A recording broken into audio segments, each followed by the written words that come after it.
Alexandre Aga, donc exploitant depuis 22 ans sur la commune d'Allas-Bocage. L'exploitation fait 280 hectares, on est 2 associés, avec une centaine d'hectares irrigables et 40 hectares irrigués en maïs tous les étés. En termes de surface, la première c'est du blé, avec 3 types de blé différents, du blé standard meunier. J'ai une partie de blé à biscuits lus en contrat, des colzas de consommation. J'ai aussi une petite partie de production de colzas de semences, de l'orge de brasserie, des tournesols, après du maïs, maïs conso, irrigué et non irrigué, et du maïs semence. L'irrigation, elle existe sur l'exploitation depuis 89, quand mon père et 2 autres voisins ont décidé de créer le forage. Moi, avec mon installation, j'ai récupéré une petite ferme où il y avait aussi un petit peu d'irrigation. Depuis, j'ai pas cessé d'optimiser le volume, d'agrandir la surface irrigable pour augmenter les rotations. Pas être obligé de faire du maïs tout le temps dans les mêmes parcelles, donc ça me permet d'avoir ma solde de maïs qui se déplace tous les ans.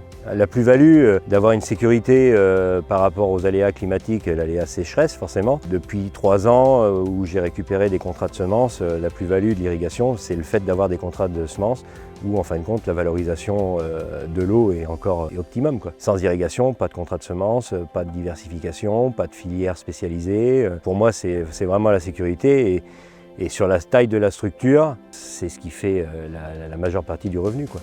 Les réserves aujourd'hui sur chaque bassin a ses problématiques. Moi sur le bassin ici, on est sur le bassin de la Seugne. On a un déficit par rapport au volume qui nous est attribué, qui reste sur le bassin, de pas tout à fait 3 millions de mètres cubes. C'est soit on descend de 30% le prélèvement de chaque irrigant et puis on est à l'équilibre et peut-être que ça va marcher. Ou alors on construit des réserves et si on a les réserves, on a une sécurité de l'eau pour tous, sur tout le bassin, parce que c'est un projet mutualisé. Et derrière, on tient nos filières de culture à forte valeur ajoutée, on tient nos rotations. Sans eau, pour ceux qui ont fait le choix de l'avoir, revenir en arrière, c'est très compliqué.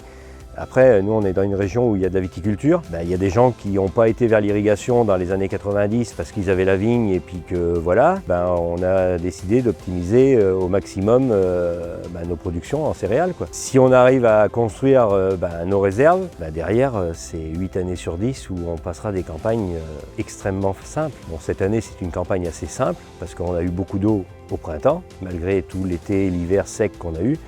Donc là, on a des niveaux qui sont plutôt honorables pour la période, mais l'année dernière, ça a été une galère sans nom, avec des cellules de crise, des enjeux qui ne sont pas respectés aussi bien au niveau de l'environnement que et nous, nos cultures qu'on n'arrivait pas à amener au bout. C'est compliqué, quoi. Il faut absolument qu'on arrive à retrouver l'équilibre pour que tous les enjeux soient satisfaits, et les réserves font partie des solutions que l'on veut mettre en place.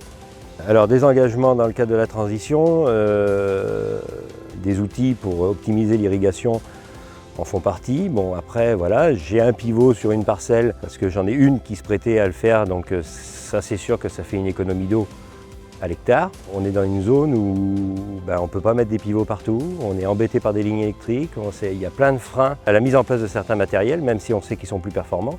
Il faut quand même arriver à produire et faire un peu de revenus pour manger à la fin de l'année quand même. La transition c'est bien, on essaye d'optimiser au mieux depuis longtemps, on n'a pas commencé parce qu'il y en a qui nous ont dit faut faire mieux. Tous les intrants, toute l'énergie, tout ça, ça a un coût. On optimise, on n'est pas des fous, on est des chefs d'entreprise quand même. Beaucoup de monde sont inquiets sur ce que l'on fait parce qu'on ne sait pas l'expliquer. On le fait bien, mais par contre on ne sait pas le dire.